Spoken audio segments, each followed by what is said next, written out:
¿Alguna vez has orado por un enfermo sin saber si realmente estabas preparado para hacerlo? Puede parecer un acto de fe, pero sin entendimiento. Podrías estar actuando más desde la emoción que desde la autoridad espiritual. En Santiago 5:15 leemos: la oración de fe sanará al enfermo y el Señor lo levantará. Y si ha pecado, su pecado se le perdonará. Este versículo no solo habla de poder, sino de condiciones espirituales que deben cumplirse. Hoy profundizaremos en 5 fundamentos esenciales que todo creyente debe conocer antes de interceder por sanidad. Revelaremos los pasos para orar con discernimiento, autoridad y en completa alineación con la voluntad de Dios. Porque orar sin dirección puede traer confusión, pero orar con sabiduría puede abrir las puertas del cielo. ¿Estás listo para entender lo que Dios tiene reservado para ti? Desde tiempos antiguos, el ser humano ha asociado la enfermedad con debilidad, castigo o simplemente con el desgaste natural del cuerpo. Pero ¿y si te dijera que no toda enfermedad nace en el cuerpo? ¿Y si muchas de las dolencias que ves, que escuchas o por las que te piden oración tienen raíces mucho más profundas que lo visible? En el ministerio de Jesús encontramos una verdad inquietante pero transformadora. No todas las sanidades que Él realizó fueron físicas en su origen, aunque sí lo fueron en su manifestación. Algunas dolencias estaban ligadas a cadenas espirituales, a heridas del alma e incluso a pecados ocultos. Sanar entonces no siempre comienza con una palabra, sino con discernimiento. En Marcos 2 se narra uno de los episodios más reveladores en este aspecto. Un paralítico es bajado desde el techo por sus amigos, todos esperando que Jesús lo sanara físicamente. Sin embargo, lo primero que el Señor pronuncia no tiene nada que ver con sus músculos ni con su movilidad. Sus palabras fueron: hijo, tus pecados te son perdonados. Marcos 2:5. El verdadero problema no estaba en las piernas de aquel hombre, sino en su espíritu. ¿Cuántas veces hemos hecho lo contrario? ¿Cuántas veces nos hemos apresurado a imponer manos, a declarar sanidad, sin primero detenernos a preguntar: Señor, ¿qué está pasando en el interior de esta persona? Es fácil emocionarse cuando alguien nos pide oración. Sentimos un impulso genuino, un deseo ferviente de ayudar, de ser usados por Dios. Pero la emoción no reemplaza la sabiduría espiritual. Jesús jamás oró desde la prisa, ni sanó desde la suposición. Cada encuentro con un enfermo era una revelación, un momento de comunión con el Padre que le mostraba exactamente lo que debía hacer. En Juan 5, al llegar al estanque de Betesda, había una multitud de enfermos. Sin embargo, Jesús se dirige solo a uno. Elige al hombre que llevaba 38 años enfermo. Le hace una pregunta clave: ¿quieres ser sano? Juan 5:6. No actúa automáticamente, no sana en masa. Discierne, examina y cuando el milagro ocurre, le advierte: mira, has sido sanado, no peques más, para que no te venga alguna cosa peor. Juan 5:14.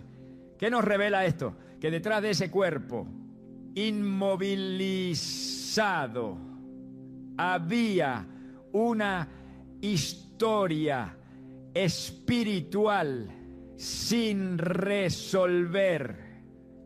Muchas enfermedades no son simplemente el resultado de virus, accidentes o genética. Hay heridas no sanadas, odios antiguos, pactos hechos en ignorancia, palabras malditas pronunciadas en momentos de desesperación, raíces de amargura que se han enquistado en lo más profundo del alma. El cuerpo entonces no hace más que manifestar lo que el alma grita en silencio. No puedes orar con eficacia si no estás dispuesto a ver más allá de lo visible. No puedes liberar lo que no entiendes. No puedes sanar si primero no te dispones a escuchar lo que Dios quiere mostrarte. En el libro de Job vemos cómo el sufrimiento puede esconder causas que no son evidentes ni físicas. Job, siendo un hombre justo, fue atacado con llagas desde la planta de los pies hasta la coronilla de la cabeza. Su esposa, sus amigos, todos intentaron interpretar su dolor desde la lógica humana. Pero lo que ellos no sabían es que detrás de su sufrimiento había un propósito espiritual, una conversación celestial entre Dios y Satanás, donde la fidelidad de Job estaba siendo probada.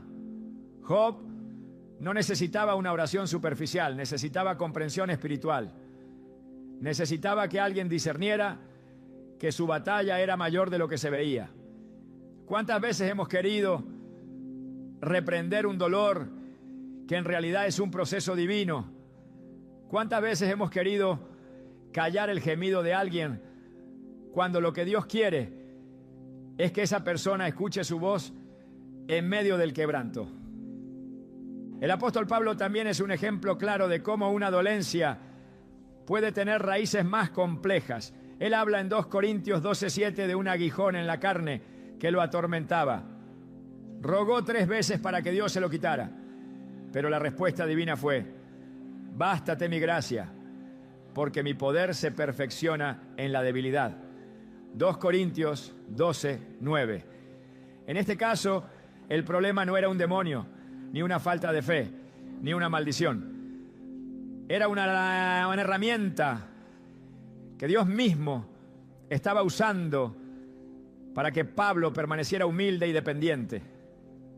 Si alguien hubiera orado por él con la intención de quitar ese aguijón, sin saber lo que Dios ya había dicho, habría estado yendo en contra del plan divino. Es por eso que antes de orar por sanidad debemos detenernos y orar por discernimiento. Discernir no es juzgar, es ver con los ojos del Espíritu lo que la carne no puede ver. Discernir es preguntarle a Dios: ¿qué está pasando aquí realmente?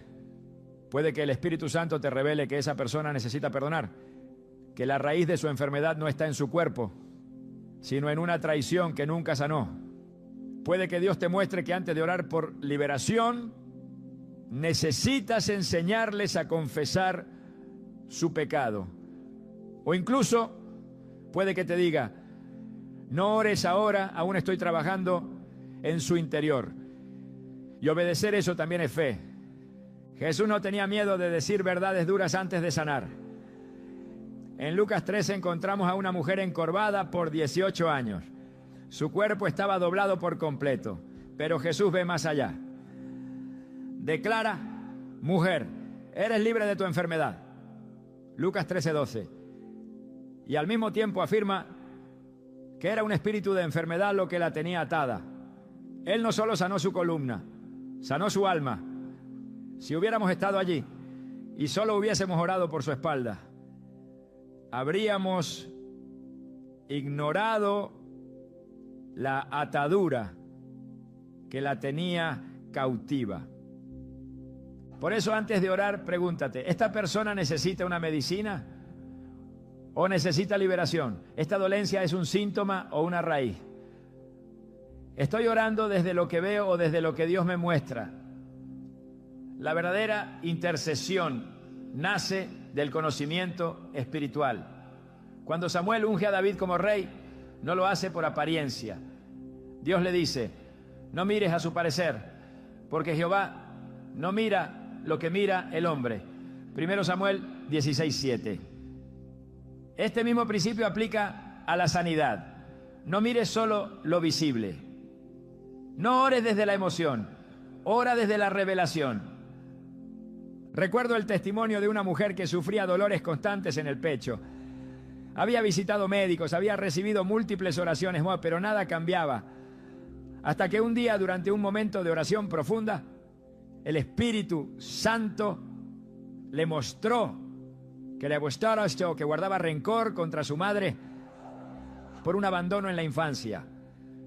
Cuando liberó ese perdón, el dolor desapareció. No fue una oración con palabras elocuentes lo que la sanó, fue una intervención del Espíritu que reveló la raíz.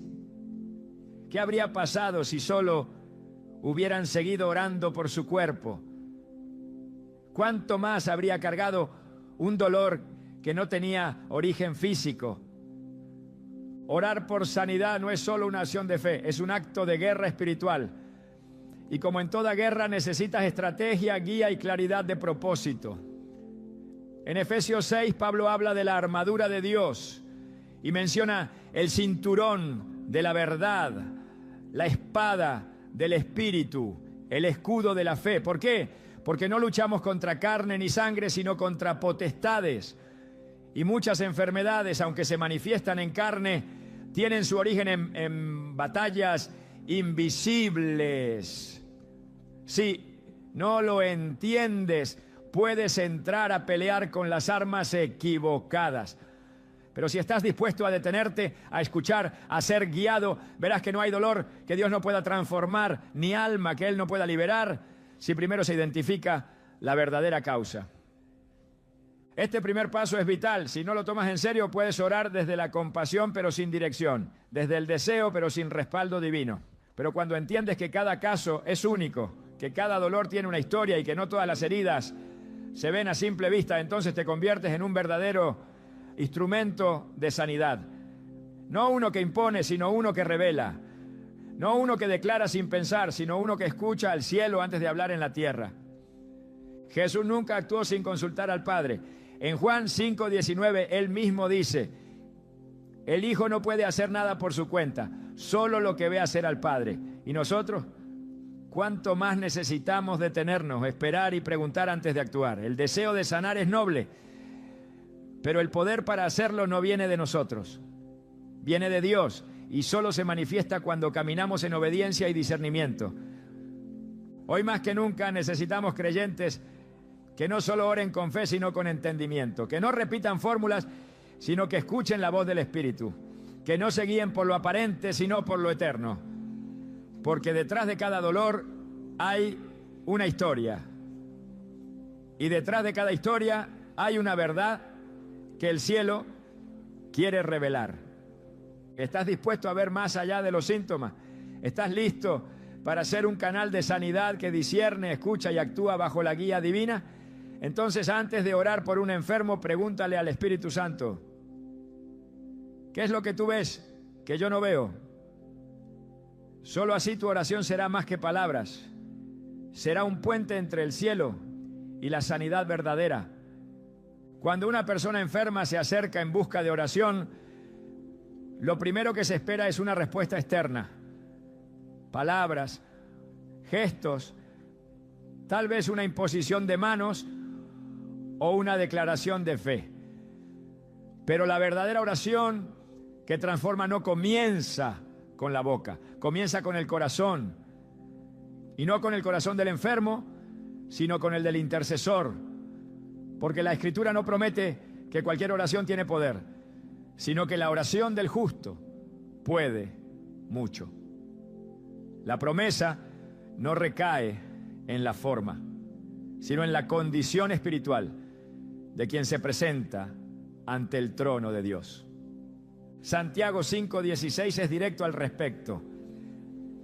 La oración eficaz del justo puede mucho. No menciona elocuencia, volumen ni duración. Menciona justicia. Y la justicia no se fabrica en el momento de la necesidad. Es un fruto cultivado en la vida secreta, en el andar diario con Dios, en la obediencia cuando nadie está mirando. El poder no se improvisa, se sustenta en una vida consagrada, porque en la intercesión verdadera no se trata solo de lo que se dice, sino desde dónde se dice. Uno de los errores más frecuentes entre los creyentes bien intencionados es suponer que porque conocen las Escrituras, porque oran en voz alta o porque han sido usados por Dios anteriormente, están automáticamente en posición para interceder con eficacia Pero el Señor no se complace en labios que se mueven cuando el corazón permanece lejos.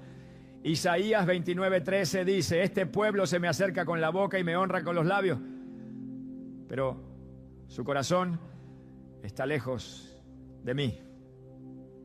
Cuando el corazón está lejos, no importa cuán correctas parezcan las palabras, no importa cuán apasionada parezca la oración, Dios no se deja impresionar por la apariencia de devoción. Él examina lo profundo, escudriña la intención, ve lo que está oculto incluso a nosotros mismos. En el Salmo 24 se nos revela quién puede subir al monte del Señor y estar en su lugar santo: el limpio de manos y puro de corazón, el que no ha elevado su alma a cosas vanas ni jurado con engaño. Es decir, no todos están en condición de acercarse a clamar por milagros, no porque Dios quiera restringir su poder, sino porque su poder opera dentro del marco de su santidad.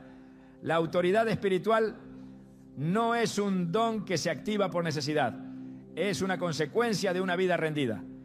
El mismo Jesús, aunque era perfecto, no comenzó su ministerio público sin antes pasar tiempo en ayuno, oración y obediencia. Hebreos 5:7 nos recuerda que Cristo, en los días de su carne, habiendo ofrecido ruegos y súplicas con gran clamor y lágrimas al que le podía librar de la muerte, fue oído a causa de su temor reverente. Fue oído no por el volumen de su clamor, sino por la reverencia que había en su interior. Su corazón era un altar donde todo estaba rendido. Por eso cada palabra que salía de su boca tenía peso eterno. La santidad personal no es un requisito opcional para quienes interceden. Es una necesidad espiritual, es el canal por donde fluye la presencia de Dios. Cuando ese canal está obstruido por orgullo, ira, envidia o pecado oculto, por más sincera que sea la intención, la oración se vuelve ineficaz. No porque Dios no tenga poder, sino porque no hay acuerdo entre el cielo y el intercesor. Amos 3:3 pregunta: ¿andarán dos juntos si no estuvieran de acuerdo? Si nuestra vida no está en acuerdo con la voluntad de Dios, ¿cómo pretendemos ser instrumentos efectivos para su obra? En el Antiguo Testamento, el sacerdote que entraba al lugar santísimo debía estar purificado tanto externa como internamente. No era un formalismo religioso, era una ilustración del principio eterno de que la presencia de Dios no se trata con ligereza. Levítico 10 relata cómo Nadab y Abiú, hijos de Aarón, ofrecieron fuego extraño delante del Señor y fueron consumidos por su fuego. No era que Dios rechazara la adoración, era que ellos ofrecieron lo sagrado desde un corazón que no respetaba la santidad de aquel a quien servían. Si eso ocurrió con aquellos que ministraban en un tabernáculo terrenal, ¿cuánto más debemos cuidar la condición de nuestro corazón al ministrar en lo espiritual? La oración por sanidad es una expresión de autoridad, pero también de comunión. Solo puede haber verdadera autoridad donde hay verdadera comunión.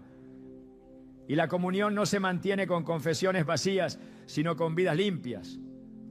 Salmo 66, 18 declara: si en mi corazón hubiese yo mirado a la iniquidad, el Señor no me habría escuchado.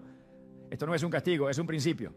La santidad no es una exigencia caprichosa de Dios, es una protección para nosotros y para aquellos por quienes oramos.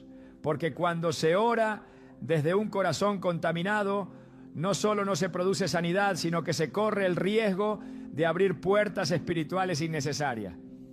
La Escritura está llena de advertencias sobre aquellos que quisieron operar en el poder de Dios sin tener comunión con Él. En Hechos 19, los hijos de Seba intentaron expulsar demonios usando el nombre de Jesús, sin tener una relación con Él. El espíritu maligno les respondió: a Jesús conozco y sé quién es Pablo, pero vosotros, ¿quiénes sois? Y el resultado fue desastroso. Fueron vencidos, heridos y avergonzados.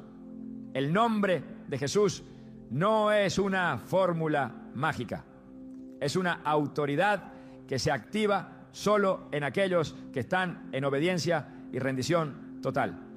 Si ni los demonios respetan palabras sin respaldo espiritual, ¿cómo esperar que una oración tenga eficacia si proviene de un corazón dividido?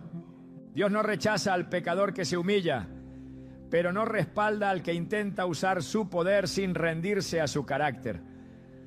El libro de Proverbios nos enseña que el sacrificio de los impíos es abominación al Señor, Proverbios 15:8. Es decir, no todo lo que aparenta ser espiritual es aceptado. Lo que Dios ve es la integridad del corazón, no la performance externa, sino la disposición interna de vivir conforme a su voluntad. Solo desde allí brota una oración que mueve el cielo. Cuando Eliseo recibió el manto de Elías, no lo usó como una insignia de poder inmediato. Lo primero que hizo fue clamar al Dios de Elías. ¿Dónde está Jehová, el Dios de Elías? 2 Reyes 2, 2:14. No buscaba autoridad por herencia, sino comunión por relación. Sabía que el poder de un manto no sustituyó nunca la santidad de una vida. Y Dios respondió, porque Eliseo no se apoyó en símbolos, sino en su caminar íntimo con el Dios vivo. La santidad no es perfección humana, es separación. Es decisión diaria de vivir conforme a lo que agrada a Dios, no a nuestros impulsos. Es humildad para reconocer nuestras fallas y voluntad para rectificar. Es vivir con el altar del corazón encendido, aunque nadie lo vea. Es por eso que David, tras su pecado, no solo pidió perdón, sino que clamó, crea en mí, oh Dios, un corazón limpio y renueva un espíritu recto dentro de mí. Salmo 51, 10. Entendía que sin pureza interior, ninguna palabra exterior tendría poder ante Dios. La intercesión no se trata solo de hablar por otros, se trata de ser puentes entre el cielo y la tierra. Y un puente roto no puede sostener el peso de lo eterno. El sacerdote debía estar limpio porque representaba al pueblo ante Dios. El intercesor de hoy representa a Cristo ante los que sufren. Y si su vida no refleja esa identidad, su voz se vuelve hueca, incluso si está llena de emoción. El poder no está en lo que se ora, sino en la vida que respalda esa oración. Cuando Jesús enseñó sobre la oración en Mateo 6, no comenzó hablando de métodos, sino de intención. Dijo, cuando ores no seas como los hipócritas, mas tú, cuando ores, entra en tu aposento y cerrada la puerta, ora a tu Padre que está en secreto. La verdadera oración nace en el secreto, y lo que nace en el secreto lleva la marca del cielo. Si nuestra vida en lo oculto contradice nuestras palabras en lo público, la oración pierde fuerza. Pero si nuestra vida interior está rendida, entonces nuestras palabras se convierten en flechas que alcanzan el corazón de Dios. La santidad no se impone, se cultiva y se refleja en el momento de la prueba. Cuando se ora por un enfermo, no se está repitiendo una fórmula, se está invocando el poder de aquel que es santo. Y ese poder no fluye por capricho, sino por alineación. Aquel que ora debe ser el primero en caminar bajo la luz de la palabra, debe ser el primero en confesar, en perdonar, en limpiar su camino, porque solo quien ha sido purificado puede convertirse en canal de purificación. Solo quien ha sido restaurado puede orar con autoridad por restauración. Por eso, antes de hablar en nombre de Dios, es necesario vivir delante de Dios. Antes de orar por sanidad, es esencial estar limpio. Porque el corazón del intercesor es el altar donde Dios deposita su fuego. Y el fuego no desciende sobre un altar contaminado. Desciende sobre un altar preparado, rendido, consagrado. Una oración sin santidad puede sonar espiritual, pero carece de poder. En cambio, una vida santa, aunque ore en silencio, lleva el respaldo del cielo. Porque lo que Dios respalda no es la forma, sino la fidelidad. Y cuando encuentra un corazón alineado, entonces sí, cualquier palabra que salga de esa boca tiene el potencial de desatar milagros. El poder de la oración no se sostiene en el fervor humano ni en la emoción del momento, sino en la fe que la respalda. La oración sin fe es como una semilla que se lanza sobre piedra. No tiene raíz, no tiene fruto, no tiene propósito. Y cuando se trata de orar por los enfermos, esta verdad se vuelve aún más urgente, porque la sanidad no depende del ritual, ni del número de personas que oran, ni siquiera de la intensidad con que se clama. Depende de que haya fe verdadera, operando desde lo profundo del corazón. Hebreos 11:6 declara una realidad inamovible. Sin fe es imposible agradar a Dios, porque es necesario que el que se acerca a Dios crea que le hay y que es galardonador de los que le buscan. Esta afirmación no es una sugerencia, es un principio espiritual. Si no hay fe, no hay conexión. Si no hay convicción, no hay respuesta. La fe es la llave que abre los cielos, y cuando falta, por más que se repitan palabras, el cielo permanece cerrado. La incredulidad bloquea la manifestación divina, porque revela una desconexión con la naturaleza de aquel que todo lo puede. Jesús enfrentó este obstáculo durante su ministerio. En Marcos 6 se registra un episodio que confronta profundamente la realidad de la duda. En su propia tierra, entre aquellos que lo conocían desde niño, no pudo hacer muchos milagros. La Escritura dice que se maravilló de la incredulidad de ellos. Marcos 6:6. No era que Jesús careciera de poder, era que la falta de fe del pueblo impedía que ese poder se manifestara. Esto debe servir como advertencia clara. Incluso la presencia del Hijo de Dios no produce transformación si el corazón está cerrado por la duda. La fe no es solo un sentimiento optimista. Es una certeza activa, una confianza absoluta en la naturaleza de Dios. En Mateo 8, un centurión romano se acerca a Jesús pidiendo por la sanidad de su siervo. Lo que distingue su petición no es la necesidad, sino la convicción con la que habla. Le dice al Señor: di solamente la palabra y mi criado sanará. Mateo 8:8. Esta declaración no fue un acto de arrogancia, sino de entendimiento espiritual. Reconocía que Jesús tenía autoridad sin necesidad de presencia física, y Jesús respondió con admiración: ni aún en Israel he hallado tanta fe. El siervo fue sanado en esa misma hora. No hubo contacto, ni imposición de manos, ni ceremonia. Hubo fe, y eso fue suficiente.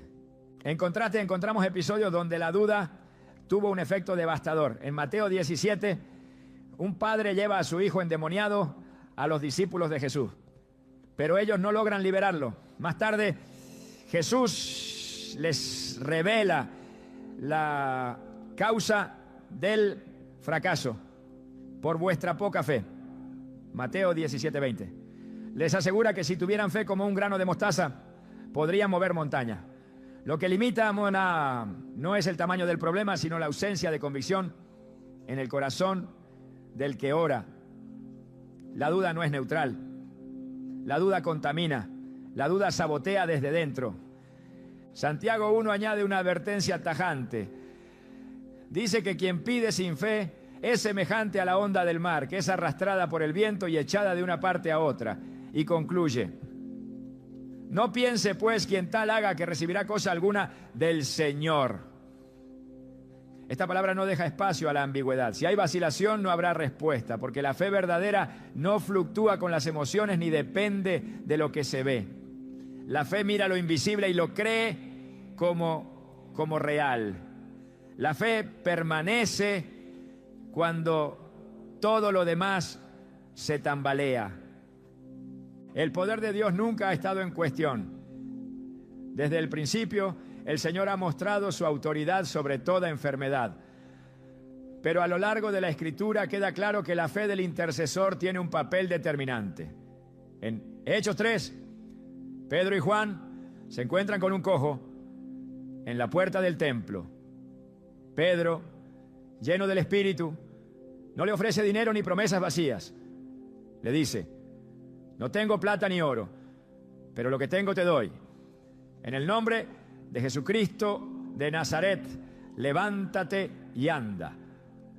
La reacción inmediata no fue producto del tono de voz ni del lugar donde estaban.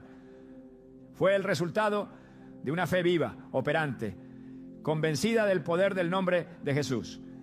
Esa misma fe es la que activó milagros en la vida de aquellos que se atrevieron a tocar el borde del manto de Jesús, como la mujer del flujo de sangre en Marcos 5.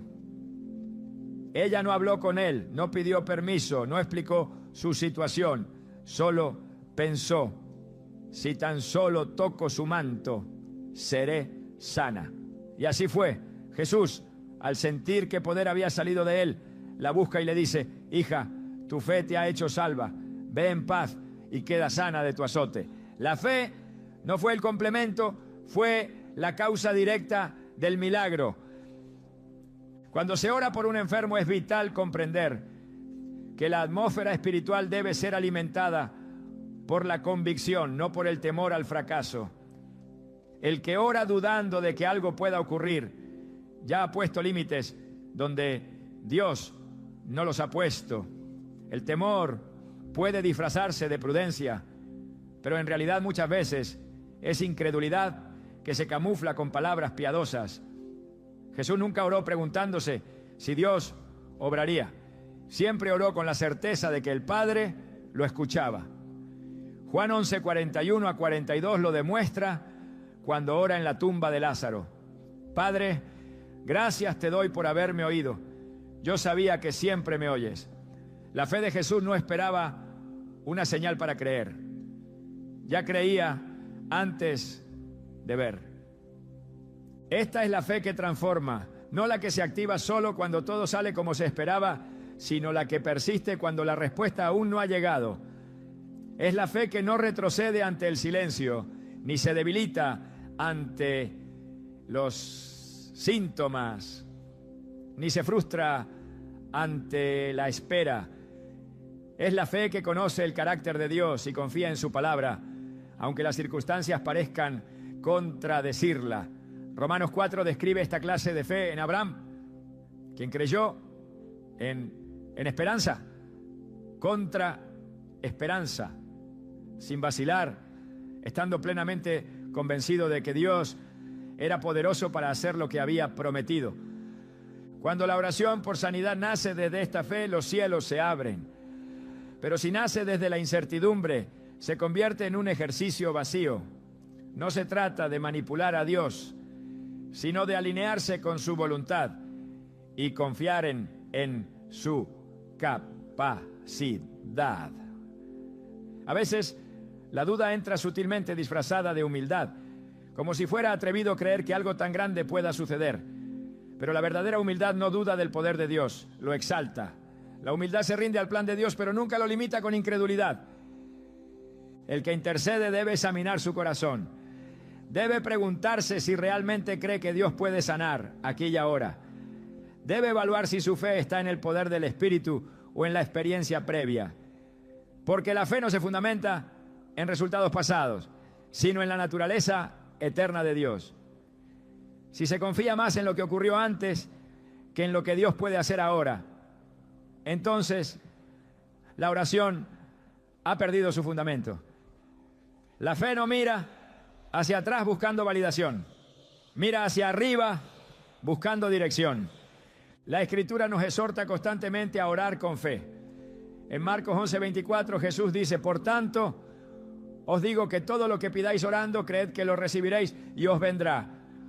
Esta instrucción es clara, no dice pidan y luego esperen a ver si ocurre. Dice, crean que lo recibirán. El acto de creer precede al acto de recibir, porque en el orden del reino La fe es el puente entre lo invisible y lo tangible. No se puede orar por sanidad como quien lanza una moneda a un pozo esperando que quizás algo suceda. Se ora con la certeza de que Dios escucha, responde y actúa. Aunque no se vea el resultado inmediato, la fe sostiene la palabra hasta que se cumple. Porque la fe verdadera no necesita ver para creer. Cree hasta ver. Hebreos 11:1 lo define así. Es pues la fe, la certeza de lo que se espera, la convicción de lo que no se ve. En toda oración de sanidad, el Espíritu Santo busca un corazón que crea. No necesita elocuencia, necesita convicción. Porque cuando encuentra esa fe, el poder fluye sin obstáculo. La fe es el lenguaje del reino, es la moneda del cielo. Y sin ella no hay transacción espiritual que se complete. No importa cuánto se suplique, si no hay fe, no hay conexión. Por eso el que ora debe cultivar su fe. Debe alimentarla con la palabra, fortalecerla con obediencia, afirmarla con comunión constante, porque la fe no es un impulso, es una disciplina espiritual. Se ejercita, se afina, se profundiza. Y cuando se ha formado en lo secreto, entonces se manifiesta en lo público con autoridad. Orar con fe no significa exigir a Dios lo que uno desea, significa alinearse con su poder, sabiendo que Él es capaz de hacer mucho más de lo que pedimos o entendemos. Efesios 3:20 lo afirma. Aquel que es poderoso para hacer todas las cosas mucho más abundantemente de lo que pedimos o entendemos, según el poder que actúa en nosotros. Ese poder opera por medio de la fe, y si no se activa, permanece inactivo. Así que antes de extender la mano sobre un enfermo, el intercesor debe preguntarse: ¿estoy orando desde la certeza o desde la posibilidad? ¿Estoy creyendo en el carácter de Dios o esperando que algo suceda por rutina? Porque el reino de Dios no responde a la costumbre, responde a la fe.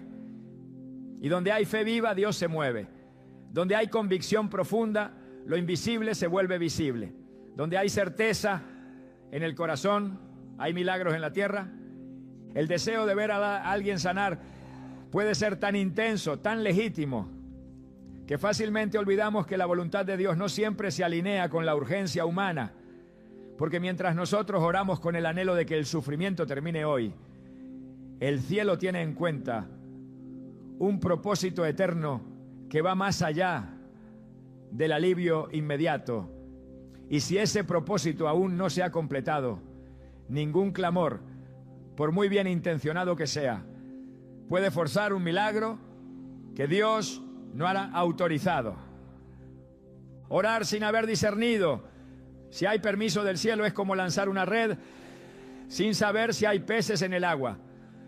Puede que la red sea fuerte, que la técnica sea perfecta, pero si no es el momento señalado por Dios, la red volverá vacía.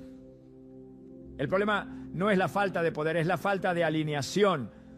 Por eso Jesús, en su oración más angustiante, expresó la rendición suprema al plan del Padre. No se haga mi voluntad, sino la tuya. Lucas 22:42. Él sabía lo que venía. Conocía el dolor, podía haberlo evitado, pero entendía que la voluntad de Dios no siempre consiste en evitar el sufrimiento, sino en redimirlo. Al orar por los enfermos, muchos se enfrentan a esta tensión espiritual. Se desea sanidad, se proclama en fe, se clama con sinceridad. Pero si el sufrimiento tiene un propósito en la formación del carácter, en el trato del alma, o en la que la ejecución de un diseño divino más grande, entonces ese sufrimiento se convierte en un instrumento, no en una falla. El apóstol Pablo lo vivió en carne propia cuando suplicó al Señor 3 veces para que quitara de él un aguijón que lo atormentaba. La respuesta de Dios fue contundente: bástate mi gracia. 2 Corintios 12:9. No era el tiempo de ser librado, era el tiempo de ser fortalecido. El propósito de Dios no era quitar la carga, sino mostrar que su poder se perfecciona en la debilidad. Este principio no puede ser ignorado, porque cuando se ora sin considerar el diseño divino, se corre el riesgo de luchar contra lo que Dios está usando.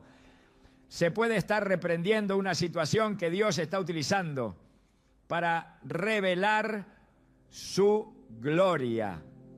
Se puede estar declarando libertad en una temporada donde el Padre está edificando madurez a través de la prueba.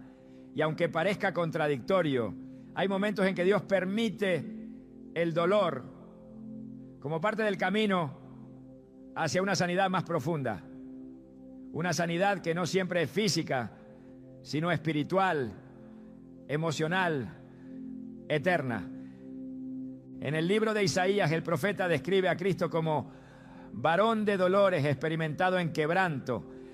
Isaías 53:3. Esta descripción no es un accidente. El Hijo de Dios no fue exento del sufrimiento, sino que lo abrazó, lo transitó, lo redimió. Su sufrimiento no fue una señal de abandono, sino una evidencia de propósito. Y esa misma lógica se aplica en la vida de muchos creyentes. Lo que para el mundo es debilidad, para el cielo es maduración. Lo que para nosotros es aflicción, para Dios es una herramienta de transformación. Cuando oramos por alguien enfermo, debemos preguntarnos no solo qué queremos que ocurra, sino qué quiere Dios revelar a través de esa situación.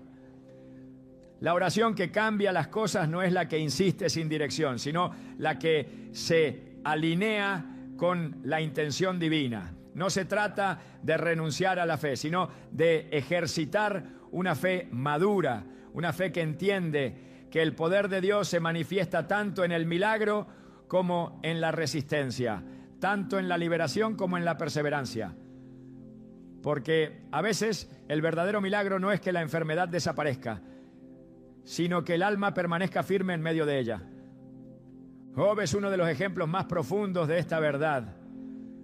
Fue golpeado en su cuerpo, en sus bienes, en su familia. Sus amigos intentaron explicarlo todo con argumentos teológicos, atribuyendo su dolor a un castigo. Pero Dios mismo desarmó esas explicaciones. Job no fue sanado inmediatamente, no fue restaurado tras una oración superficial. Pasó por un proceso donde su fe fue depurada, su carácter afilado y su entendimiento transformado. Al final declaró: de oídas te había oído, mas ahora mis ojos te ven. Job 42:5. Su sanidad verdadera no fue física, sino espiritual. Fue una revelación de Dios que solo llegó a través del crisol del sufrimiento. No todo dolor es producto del pecado. No toda enfermedad es una señal de derrota. En Juan 9, los discípulos preguntan a Jesús sobre un hombre ciego de nacimiento. ¿Quién pecó, él o sus padres, para que haya nacido ciego?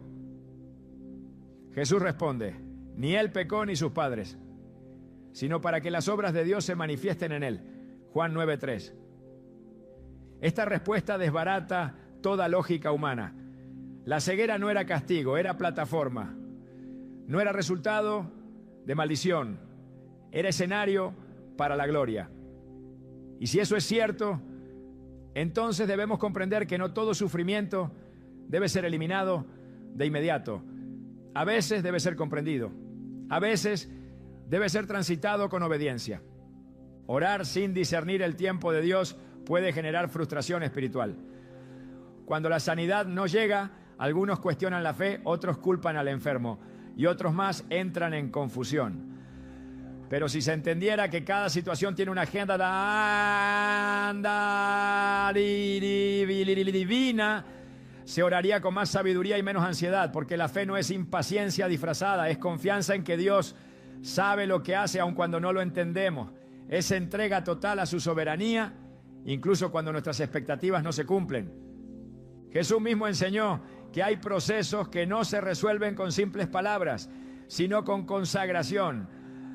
En Marcos 9:29 dijo: este género con nada puede salir, sino con oración y ayuno. Algunas batallas espirituales no se vencen en un instante. Requieren tiempo, persistencia, rendición total, requieren comprender qué está haciendo Dios en lo profundo, más allá de lo inmediato. Requieren una fe que no empuja, sino que se somete. La oración eficaz no es la que impone, sino la que coopera. Es la que se detiene a escuchar antes de hablar. Es la que busca entender antes de intervenir. Porque no hay poder real sin obediencia. No hay sanidad verdadera si no hay entendimiento del propósito detrás de la aflicción. Y aunque en ocasiones el cielo responde con rapidez, también hay momentos en que el cielo responde con silencio, no por indiferencia, sino por formación. Dios no se apresura como el hombre. Él trabaja con precisión, con intención, con eternidad en mente. Y si en su diseño aún hay una obra que se está realizando en medio del dolor, entonces la oración debe acompañar ese proceso, no interrumpirlo. Debe estar impregnada de discernimiento, de sensibilidad, de sumisión, porque el verdadero intercesor no solo clama por resultados, clama por revelación. No solo pide milagros, pide comprensión.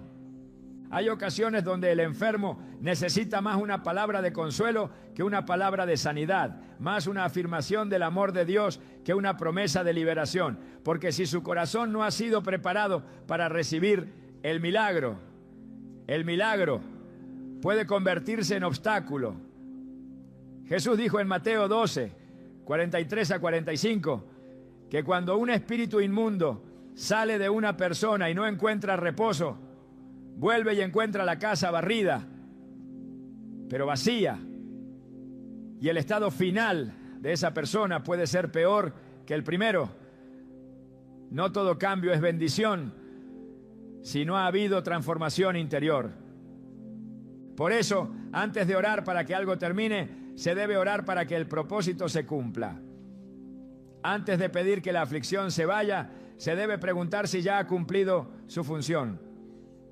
Porque cuando el proceso se respeta, la sanidad no solo es más profunda, también es más duradera. No es una simple recuperación física, es una restauración integral que toca el alma, la mente, el espíritu. Hay procesos que son escuela, hay dolores que son púlpitos, hay enfermedades que son plataformas donde Dios enseña verdades que no se podrían aprender en la comodidad. Y cuando eso es comprendido, la oración cambia. Deja de ser un grito de urgencia y se convierte en una conversación de sabiduría. Deja de ser un acto impulsivo y se transforma en un diálogo donde el cielo guía cada palabra. La fe no desaparece cuando se acepta el proceso. La fe madura, se fortalece, se arraiga. La fe que entiende el tiempo de Dios no es menos fervorosa, es más profunda, porque no se alimenta de la inmediatez, sino de la comunión. Y esa comunión permite ver la mano de Dios incluso en el quebranto. Permite reconocer su obra en medio de la aparente ausencia. Permite discernir que hay una gloria escondida en la espera, una victoria oculta en la perseverancia. Así que cuando se ora por un enfermo no se debe comenzar con la suposición de que toda aflicción debe cesar hoy. Se debe comenzar con la humildad de preguntarse, Señor, ¿es este el tiempo? ¿Es este el momento de intervenir o el momento de acompañar? ¿Es esta una guerra que debo pelear con autoridad o un proceso que debo sostener con fe?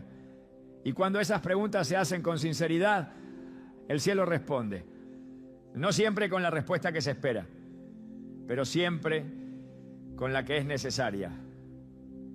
Porque Dios no responde a la prisa, responde a la obediencia, no se mueve por presión, se mueve por propósito. Y cuando el intercesor comprende eso, se vuelve más útil, más certero, más efectivo. Porque ya no ora desde la emoción, ora desde el entendimiento, ya no actúa por impulso, actúa por instrucción. Y es ahí donde la oración por sanidad se convierte en un acto de alineación divina y no en una lucha contra lo que Dios está permitiendo.